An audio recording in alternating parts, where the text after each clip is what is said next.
ವಕ್ರತುಂಡ ಮಹಾಕಾಯ ಕೋಟಿ ಸೂರ್ಯ ಸಮಪ್ರಭ ನಿರ್ವಿಘ್ನಂ ಕುರು ಮೇ ದೇವ ಸರ್ವಕಾರ್ಯೇಷು ಸರ್ವದಾ. ಓಂ ನಮಃ ಶಿವಾಯ. ಶಿವಾಯ ನಮಃ. ಓಂ ತತ್ಪುರುಷಾಯ ವಿದ್ಮಹೇ ಮಹಾದೇವಾಯ ಧೀಮಹಿ ತನ್ನೋ ರುದ್ರ ಪ್ರಚೋದಯಾತ್ ಎಂದು ಪ್ರಾರ್ಥಿಸುತ್ತಾ ಶಿವ ಪಾರ್ವತಿ ವಿವಾಹ ಸಮಾಗಮವನ್ನು ಭಕ್ತಿಯಿಂದ ಆಲಿಸೋಣ. ಇದು ಶಿವಪಾರ್ವತಿಯ ದಿವ್ಯ ಸಂಗಮವೇ ಈ ಮಹಾಶಿವರಾತ್ರಿ. ಈ ಕಥೆಯನ್ನು ಭಕ್ತಿ, ಧ್ಯಾನ, ಆಸಕ್ತಿಯಿಂದ ಆಲಿಸೋಣ. ಪರಮಾತ್ಮನ ಅನುಗ್ರಹಕ್ಕೆ ಪಾತ್ರರಾಗೋಣ. ಶಿವಪಾರ್ವತಿಯರ ವಿವಾಹಕ್ಕೆ ಮುನ್ನ ಹಿಂದಿನ ಹಿನ್ನೆಲೆಯನ್ನು ತಿಳಿಯೋಣ. ಹಿಂದೆ ದಕ್ಷಬ್ರಹ್ಮ ಎಂಬ ರಾಜನಿಗೆ ದಾಕ್ಷಾಯಿಣಿ ಎಂಬ ಮಗಳು ಇದ್ದು ಅವಳನ್ನು ಸತಿ ಎಂದು ಕರೆಯುತ್ತಿದ್ದರು. ಅವಳು ತನ್ನ ತಂದೆಯ ಒಪ್ಪಿಗೆ ವಿರುದ್ಧವಾಗಿ ಶಿವನನ್ನು ವರಿಸುತ್ತಾಳೆ. ಇದು ದಕ್ಷಬ್ರಹ್ಮನಿಗೆ ಹಿಡಿಸುವುದಿಲ್ಲ. ಮಗಳನ್ನು ದೂರದಲ್ಲೇ ಇರಿಸುತ್ತಾನೆ. ತನ್ನ ಅರಮನೆಯಲ್ಲಿ ಯಾವುದೇ ಕಾರ್ಯಕ್ರಮ ನಡೆದರೂ, ಹಬ್ಬ ಹರಿದಿನಗಳಾದರೂ ಮಗಳನ್ನು ಕರೆಸಿಕೊಳ್ಳುವುದಿಲ್ಲ. ಹೀಗಿರುವಾಗ ಒಂದು ದಿನ ತಾನು ಯಾಗ ಮಾಡುವುದಾಗಿ ತಯಾರಿ ನಡೆಸುತ್ತಾನೆ. ಆಗಲೂ ಕೂಡ ದಾಕ್ಷಾಯಿಣಿಯನ್ನು ಕರೆಯುವುದಿಲ್ಲ. ಈ ಯಾಗದ ವಿಷಯವನ್ನು ತಿಳಿದ ದಾಕ್ಷಾಯಿಣಿ ಶಿವನು ನೀನು ಹೋಗಬೇಡ ಎಂದು ಎಷ್ಟೇ ಹೇಳಿದರೂ ಕೂಡ ಕೇಳದೆ ತನ್ನ ತಂದೆ ನಡೆಸುತ್ತಿರುವ ಯಾಗಕ್ಕೆ ಹೋಗುತ್ತಾಳೆ. ಯಾಗ ನಡೆಯುತ್ತಿರುವ ಸಮಯದಲ್ಲಿ ಆಗಮಿಸಿದ ಮಗಳನ್ನು ಕಂಡು ಅವಳನ್ನು ಮತ್ತು ಅವಳ ಪತಿ ಶಿವನನ್ನು ಹೀನಾಯವಾಗಿ ನಿಂದಿಸುತ್ತಾನೆ ದಕ್ಷಬ್ರಹ್ಮ.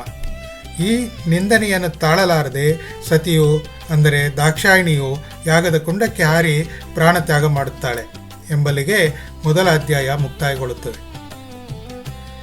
ತದನಂತರದಲ್ಲಿ ಶಿವನು ತನ್ನ ಪತ್ನಿ ಸತಿಯ ವಿಯೋಗವನ್ನು ತಾಳಲಾರದೆ ವಿರಕ್ತಿಯನ್ನು ಹೊಂದಿ ಹಿಮಾಲಯದಲ್ಲಿ ಶಿವನು ಗಾಢ ತಪಸ್ಸಿನಲ್ಲಿ ಲೀನನಾಗುತ್ತಾನೆ. ಲೋಕವನ್ನೇ ಮರೆತು ಧ್ಯಾನ ಸಮಾಧಿಯಲ್ಲಿ ಮುಳುಗುತ್ತಾನೆ. ಇದರಿಂದ 3 ಲೋಕದಲ್ಲೂ ಅಲ್ಲೋಲ ಕಲ್ಲೋಲ ಸೃಷ್ಟಿಯಾಗುತ್ತದೆ. ದೇವತೆಗಳೆಲ್ಲ ಚಿಂತೆಗೆ ಒಳಗಾಗುತ್ತಾರೆ. ಹೇಗಾದರೂ ಮಾಡಿ ಶಿವನನ್ನು ತಪಸ್ಸಿನಿಂದ ಕದಲಿಸಿ ಗೃಹಸ್ಥಾಶ್ರಮಕ್ಕೆ ಕರೆತರಬೇಕು ಎಂದು ನಾನಾ ಪ್ರಯತ್ನ ಪಡುತ್ತಾರೆ. ಆದರೆ ಯಾವುದೇ ಪ್ರಯತ್ನವೂ ಫಲಿಸುವುದಿಲ್ಲ. ಈ ನಡುವೆ ಪಾರ್ವತಿ ದೇವಿಯ ಪುನರ್ಜನ್ಮವಾಗುತ್ತದೆ.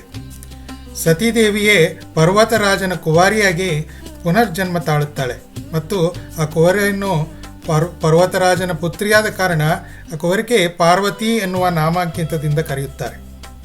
ಇತ್ತ ಪಾರ್ವತಿಯಾದರೂ ತನ್ನ ಬಾಲ್ಯದಿಂದಲೇ ಶಿವನ ಮೇಲೆ ಅಪಾರ ಭಕ್ತಿ ಹೊಂದಿರುತ್ತಾಳೆ. ಹಾಗೆಯೇ ಶಿವನನ್ನು ವರಿಸುವುದಾಗಿ ಮನಸ್ಸಿನಲ್ಲಿ ನಿಶ್ಚಯ ಮಾಡಿಕೊಂಡಿರ್ತಾಳೆ. ನಾನು ಶಿವನನ್ನೇ ವರವಾಗಿ ಪಡೆಯುತ್ತೇನೆ ಎಂದು ತಾನು ಕೂಡ ಕಠಿಣ ತಪಸ್ಸು ಮಾಡಲು ಅರಣ್ಯಕ್ಕೆ ಹೋಗಿ ತಪಸ್ಸು ಆರಂಭಿಸುತ್ತಾಳೆ. ಮಳೆ, ಗಾಳಿ, ಗುಡುಗು, ಸಿಡಿಲು, ಬಿಸಿಲು ಯಾವುದನ್ನು ಲೆಕ್ಕಿಸದೆ ಕಠಿಣ ತಪಸ್ಸು ಮಾಡುತ್ತಾಳೆ. ಮೊದಲು ಫಲಹಾರವನ್ನು ಸೇವಿಸುತ್ತಾಳೆ. ತದನಂತರ ಫಲಹಾರವನ್ನು ತೊರೆದು ತನ್ನ ಅಕ್ಕಪಕ್ಕದಲ್ಲಿ ಇರುವ ಎಲೆಯನ್ನು ತಿಂದು ತಪಸ್ಸಿಗೆ ಇರುತ್ತಾಳೆ. ನಂತರ ಎಲೆಗಳನ್ನು ಕೂಡ ತ್ಯಜಿಸಿ ಅಪರ್ಣ ಎಂದು ಕರೆಯಲ್ಪಡುತ್ತಾಳೆ. ಕೊನೆಗೆ ಕೇವಲ ಗಾಳಿಯನ್ನೇ ಉಸಿರಾಡುತ್ತಾ ತಪಸ್ಸನ್ನು ಮಾಡುತ್ತಾಳೆ. ಪಾರ್ವತಿ ದೇವಿಯ ಕಠಿಣ ತಪಸ್ಸಿನ ವೈಖರಿಯನ್ನು ನೋಡಿದ ದೇವತೆಗಳೆಲ್ಲರೂ ಆಶ್ಚರ್ಯಪಡುತ್ತಾರೆ. ಪಾರ್ವತಿ ದೇವಿಯ ಭಕ್ತಿ ಜ್ವಾಲೆ 3 ಲೋಕವನ್ನು ತಲುಪುತ್ತದೆ. ಇನ್ನೊಂದು ಕಡೆ ಶಿವನ ತಪಸ್ಸನ್ನು ಭಂಗಪಡಿಸಲು ಮನ್ಮಥನನ್ನು ಕಳಿಸುತ್ತಾರೆ. ಮನ್ಮಥನಾದರೂ ಶಿವನ ತಪಸ್ಸನ್ನು ಭಂಗಗೊಳಿಸಲು ಪ್ರಯತ್ನಿಸಿ ಶಿವನ ಕೋಪಕ್ಕೆ ತುತ್ತಾಗಿ ಶಿವನ 3ನೇ ಕಣ್ಣಿನ ಕೋಪಾಗ್ನಿಯಿಂದ ಭಸ್ಮವಾಗಿ ಹೋಗುತ್ತಾನೆ. ಶಿವನ ತಪಸ್ಸು ಭಂಗವಾಗುತ್ತದೆ. ಇದೆಲ್ಲ ಏನೇ ನಡೆದರೂ ಪಾರ್ವತಿ ದೇವಿಯ ತಪಸ್ಸು ಕಿಂಚಿತ್ತೂ ಕುಗ್ಗಲಿಲ್ಲ. ಇನ್ನೂ ಹೆಚ್ಚಿನ ಭಕ್ತಿಯಿಂದ ತಪಸ್ಸು ಮುಂದುವರಿಸುತ್ತಾಳೆ. ಈ ನಡುವೆ ಶಿವನು ಬ್ರಾಹ್ಮಣ ವೇಷದಲ್ಲಿ ಮುಂದೆ ಬಂದು, ನೀನು ಯಾಕೆ ಆ ಯೋಗಿಯನ್ನು ವರಿಸಬೇಕೆಂದಿರುವೆ? ಆತನು ಸ್ಮಶಾನಧಾರಿ, ಸ್ಮಶಾನವಾಸಿ, ಭಸ್ಮಧಾರಿ ಎಂದು ಹೇಳುತ್ತಾನೆ. ನಾನಾ ಥರನಾಗಿ ಪರೀಕ್ಷಿಸುತ್ತಾನೆ. ಪಾರ್ವತಿ ದೇವಿಯು ಮಾತ್ರ ಶಾಂತವಾಗಿ, ಶಿವನೇ ನನ್ನ ಪರಮಾತ್ಮ, ಅವನ ತತ್ವವೇ ಮಿಗಿಲು, ನಾನು ಶಿವನನ್ನಲ್ಲದೆ ಇನ್ನಾರನ್ನೂ ವರಿಸಲಾರೆನು, ನಾನು ಶಿವನನ್ನೇ ಪಡೆಯುತ್ತೇನೆ ಎಂದು ಖಂಡಿತವಾಗಿ ನುಡಿಯುತ್ತಾಳೆ. ಶಿವನು ಪಾರ್ವತಿ ದೇವಿಯ ಅಚಲ ಭಕ್ತಿಗೆ ಸಂತೋಷಗೊಂಡು ತನ್ನ ನಿಜ ಸ್ವರೂಪದಲ್ಲಿ ಪ್ರತ್ಯಕ್ಷನಾಗುತ್ತಾನೆ. ತದನಂತರದಲ್ಲಿ ದೇವಾದಿದೇವತೆಗಳು, ಋಷಿಮುನಿಗಳು, ಗಂಧರ್ವರು ಎಲ್ಲರ ಸಮ್ಮುಖದಲ್ಲಿ ಭವ್ಯವಾಗಿ ವಿವಾಹ ನೆರವೇರುತ್ತದೆ.